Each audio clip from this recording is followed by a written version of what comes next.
God has called you, and he will not fail you.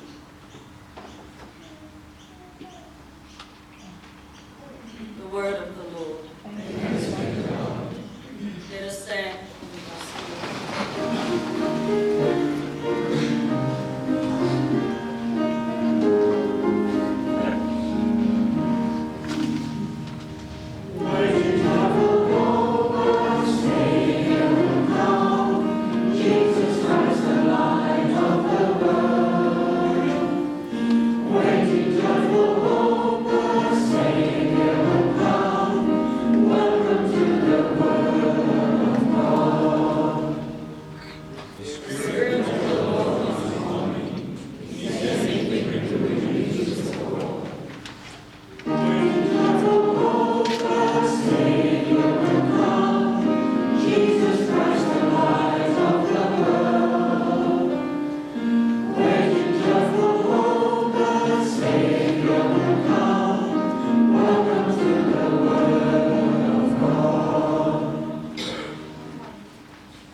The Lord be with you. And with your spirit. A reading from the Holy Gospel according to John. A man came sent by God. His name was John. He came as a witness to speak for the light, so that everyone might believe through him. He was not the light, only a witness to speak for the light. This is how John appeared as a witness. When the Jews sent priests and Levites from Jerusalem to ask him, "Who are you?" he not only declared, but he declared quite openly, "I am not the Christ." "Well then," they asked, "are you Elijah?" "I am not," he said. "Are you the prophet?" He answered, "No." So they said to him, "Who are you? We must take back an answer to those who sent us. What have you to say about yourself?"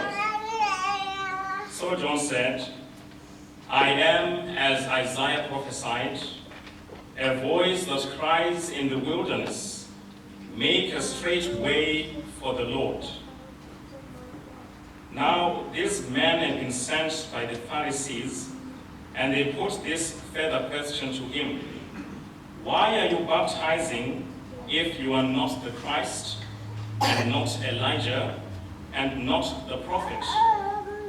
John replied, "I baptize with water, but there stands among you, unknown to you, the one who is coming after me, and I am not fit to undo his sandal strap." This happened at Bethany, on the far side of the Jordan, where John was baptizing. The Gospel of the Lord. Praise to you, Lord Jesus Christ.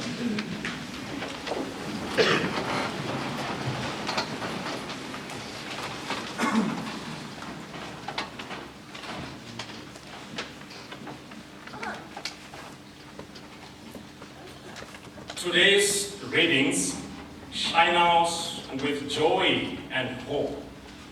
As today's third Sunday, we are called to be joyful, we are called to celebrate. And today also we celebrate with further confidence, we celebrate also the gift of ordination. In the first reading, Isaiah rejoices because the Spirit of the Lord God is upon him, has anointed him to bring good news to the poor, to the oppressed, to bind up the brokenhearted, to set prisoners free. He rejoices because the Lord God will cause righteousness and praise to spring up before all the nations.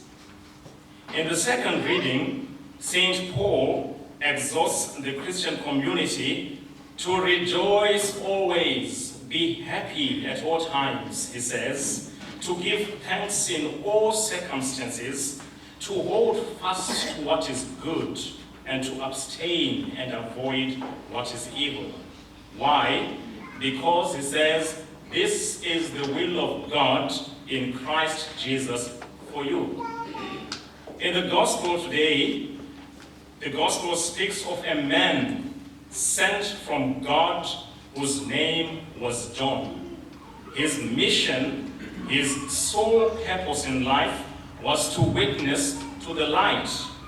I am neither Elijah or the prophet or the Christ, he says, but I stand among you to point you to the one who is in your midst, unknown to you, and it is he who has come to take away the sins of the world, the Messiah. The joy in today's readings, expressed in today's readings, is a joy that is found when people find and carry out their true mission in life. Today, we gather as a community to say thank you to God for the gift of ordination. Father Confidence, you spoke yesterday in your Thanksgiving speech, and you said the first step that has to be taken to accomplish a journey of 1,000 miles is always the important step. For you and for all of us, it began in the mind of God. Before you were in your mother's womb, I knew you, says God. And Psalm 139, we have the psalmist saying, oh God, you know me and you search me. Even before a word is on my lips, oh Lord, you know it through and through. You knit me in my mother's womb. The journey to your priesthood, Reverend, began in the love of your parents also, who shared in this love of God with each other. And the better gift that your mom and dad, Chris and Anna, whom we pray for today also in this Mass, the better gift that they gave you is the gift of coming to know God as Abba, Jesus as your brother, and the Holy Spirit as the guide for the journey of your life. The joy of the prophet Isaiah is your joy today. The joy of the prophet Isaiah is our joy. God called you from your mother's womb. He anointed you, and today he's sending you out to be his priest, to be his servant. The same God who calls each of us from our mother's womb, the same God who has given each of us a gift, a ministry, is the same God who says to you today, Father Confidence, I want you to humble yourself before my presence. He is the God who says, I want you to take upon your shoulders my yoke, because it is light and it is easy. He is the same God who says, I want you to enter into the ministry of service and enter into that ministry with love. Because I came not to be served, but to serve and to give my life as a ransom for the many. So, Reverend Father, none of us is worthy. None of us is deserving of the gifts of God. That is why it is called grace. All that we are, we owe to God, who is the beginning and who is the end. So he it is that counts us worthy to stand in his presence and to minister to him. For this, we are grateful. So the invitation that we get from the sacrament of ordination, just like with the sacrament of marriage, is to open wide our hearts to love, to be able to receive love from the other, and to be able to give love in return. The unconditional love of Jesus. Jesus who loves us no matter who we are. Jesus who loves us no matter what we've done, Jesus who embraces our past, our present, and our future, because he is the same yesterday, today, and forever. He is the same God who walks with us, who journeys with us. Your ministry, Reverend Father, will invite you to meet all types of people: the sick, the aged, the lonely, the broken, those rejoicing and celebrating. And like Jesus, and indeed like St. Paul, you have to be everything to everyone. Rejoice with those who rejoice, mourn with those who mourn. Take it as your life and not as a job to be done. Take it as a service. Let your presence be the very presence of Christ to those who meet you. The priesthood is a gift. It is a gift from God, and it is a gift that finds fulfillment only if it is lived in the presence of God, if it is embraced with love.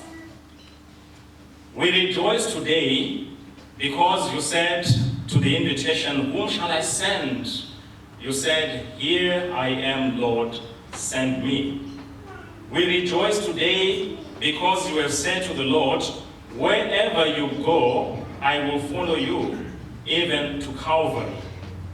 We celebrate today because you have taken the prayer of St. Francis to heart. The prayer where he says, "Lord, make me an instrument of your peace. Where there is despair, let me bring hope. Where there is darkness, let me bring light. Where there is sadness, let me bring joy." When the people you are called to minister to look at you, let them see the face of Jesus and not the face of a dictator. Let them look on the face of love and not a face of despair. Let them see mercy and not condemnation. Last year at your diaconate,